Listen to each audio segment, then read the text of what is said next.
একটা জায়গায় যে প্রজাতন্ত্রের মানে রাষ্ট্রের সাথে সাধারণ মানুষের যে চুক্তি, আপনি যদি কাউকে জিম্মি ঘোষণা করেন, তাদের কাছে আপনি জিজিয়া কর নেন, সে চুক্তিতে ভঙ্গ হয় না?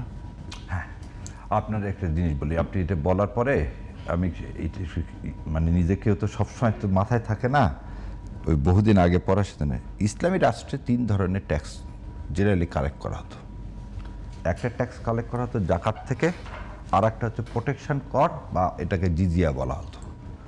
আর একটা ট্যাক্স ছিল স্পয়েলস অফ ওয়ার থেকে যেটা পাওয়া হতো সেটা। সো ফান্ডিং আসতো 3টা সোর্স থেকে। আজকে মডার্ন ইয়াতে দেখতেছি, মডার্নরা বলতেছেন যে প্রতিটা দেশেই ট্যাক্স দিবে, একটা ওয়েলফেয়ার স্টেট মানে কি, যে ধনী সে বেশি দিবে, যে গরিব সে ট্যাক্স দিবে না, একটা স্লট থাকে। এবং এটা ইসলামকে দেখতেছি আজকে ইসলামিক স্কলাররা এটাকে সমর্থন করতেছে।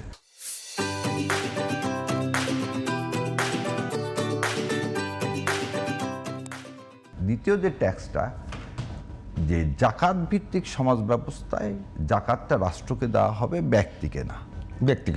ব্যক্তিকে না, এবং রাষ্ট্র তখন এই জাকাতটা ব্যক্তির মধ্যে রাষ্ট্রীয়ভাবে বন্টন ডিস্ট্রিবিউট করবে।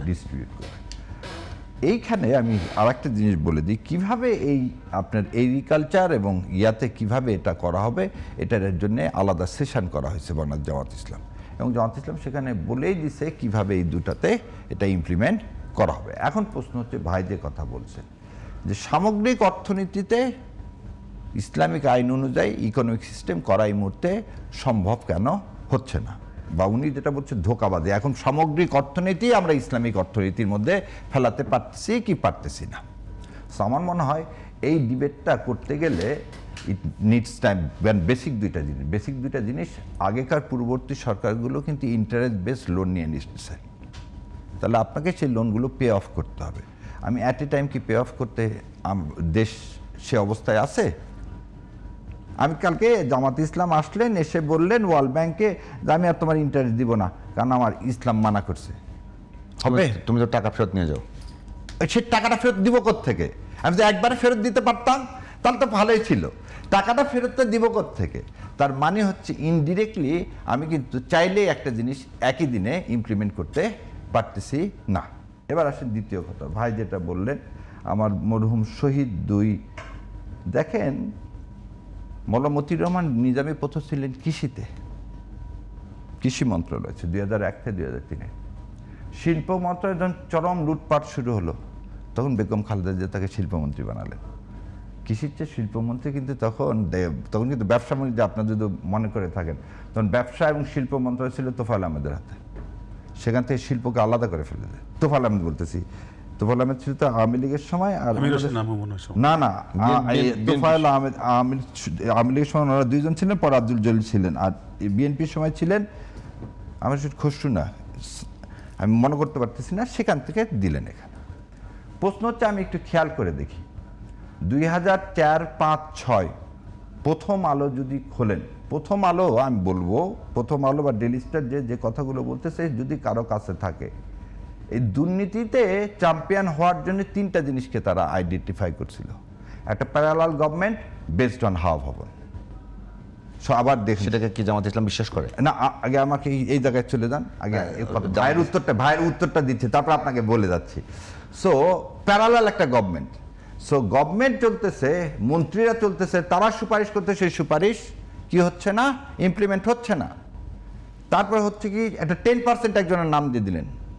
এটা কিন্তু প্রথম আলো দিয়ে সৃষ্টি, যে আমি একদম বলতেছি, ভাইরা সবাই দেখে, মানে প্রথম আলো এবং ডেইলি স্টারই বলছে। এবং যখন বলা হয়েছে 2006 সালে এই যে জাজেসদের 67 বছর করা নিয়ে, মানে তত্ত্বাবধায়ক সরকার ব্যবস্থা, আপনি এটা আমাকে প্রথম আলো যেগুলো বলেছে সেগুলোকে আপনারা বিশ্বাস করেন কি?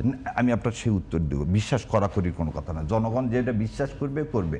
আমি যেটা বলতেছি, যে আমি ভাইয়ের কথা এটাই বললাম, এটা প্যারালাল গভর্নমেন্টের কারণে সেই সময় দুর্নীতিতে চ্যাম্পিয়ন হয়েছে।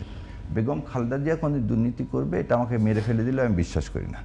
এদের আমি বিশ্বাস করি না, বাংলাদেশ জামাত ইসলাম বিশ্বাস করে না। আবার বলে দিচ্ছি, বেগম খালেদা জিয়াউর রহমানের যে আদর্শ, সেই আদর্শ বিএনপি কোনোদিন করাপশন করবে না, এটা আমিও বিশ্বাস করি, এটা জামাত ইসলাম বিশ্বাস করি। কিন্তু ওই প্যারালাল গভর্নমেন্ট যারা সৃষ্টি করছে তারাই আজকে বোধহয় নেতৃত্ব দান করতেছে। সেই প্যারালাল গভর্নমেন্ট যারা সেই সময় সৃষ্টি করছে, যাদের নাম খাম্বা দিছে, এরা যারা 10% দিয়েছে, তাদের সম্পর্কে যেটা ভাই বললেন কেন মিনিস্ট্রি চেঞ্জ করা হয়েছে, কোনো অসতার অভিযোগে আমাদের এই 2 শহীদকে কেউ কোনো অসততার আজ পর্যন্ত দিতে পারেনি, ইনশাল্লাহ ভবিষ্যতে দিতে পারবে না, এবং আল্লাহ তাদেরকে জান্নাতবাসী করুক। সো এই তর্কটা আর আমি করলাম না, আমি খালি একটুকুনি আমার প্রশ্নটা উত্তর দিলেন না। আপনার প্রশ্নের উত্তরটা বলে দিলাম, একদম পরিষ্কার করে দিলাম। বেগম খালেদা জিয়ার যে সরকার, সে সরকার দুর্নীতি ইনকারেজ করবে বা দুর্নীতি করবে এটা জামাত ইসলাম বিশ্বাস করে না। কিন্তু প্যারালাল যে সরকারটা ছিল, সেই প্যারালাল সরকারের কারণে সেই সময় দুর্নীতি হয়েছে, এবং প্যারালাল সরকারের কারণেই 2008 সালে আমি তো সেটাই বলছি, প্রথমত ওটাই লিখেছে যে মানে খালেদা জিয়ার সরকার ভালো ছিল, তার প্যারালাল সরকার খারাপ ছিল। তো এখন প্রথম হলো যেটা বিএনপির যে সমস্ত এই নেতা, গত 1.5 বছর ধরে জামাত আমরা ইসলাম বলেছি। ওইটুকুই বিশ্বাস করছে যেটুকু বিএনপির বিরুদ্ধে যাচ্ছে, জামাত ইসলামের বিরুদ্ধে যেটা যায় সেটাও কি বিশ্বাস করেন? সেটাও তার মানে বিশ্বাস। প্রথম আলো একটা ভালো কোষ্ঠী পাথর।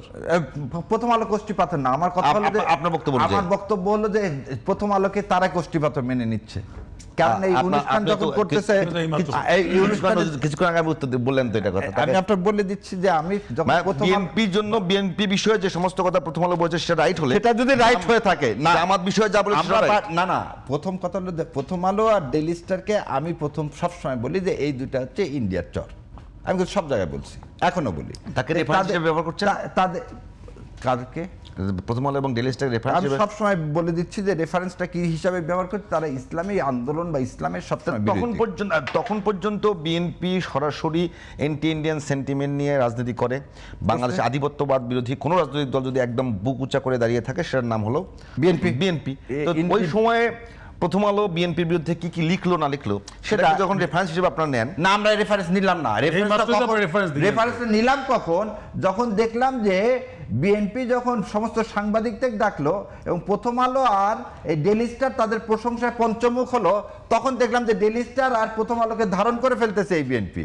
তখনই আমরা অবজেকশন দিয়ে বললাম তাহলে কোনটা ডেইলি স্টার এবং প্রথম আলো সম্পাদক তারা ইদানিং জামাতেরও প্রশংসা করে। আমি আপনাকে এই জিনিসটা আরেকটা, আপনি কি জানেন ডেইলি স্টারের যে মাহফুজ, ওনার বাবার নাম কি?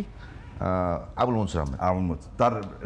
তার বই কিন্তু আমাদের পলিটিক্যাল সায়েন্সের প্রথম আমাদের হাতে করি রাজনীতির দেখা 50 বছর, তাই না? সো তারও কিন্তু মনসুর সাহেবেরও আজকে আমি যে কথাটা আপনাকে বলতেছি এই বিতর্কের মধ্যে না, কথা হলো যে আমরা দুর্নীতি এই দেশের জন্য একটা কি ক্ষতিকারক, এবং দুর্নীতির বিরুদ্ধে বিএনপির যে স্ট্যান্ডিং, সেই স্ট্যান্ডিং ক্লিয়ার না।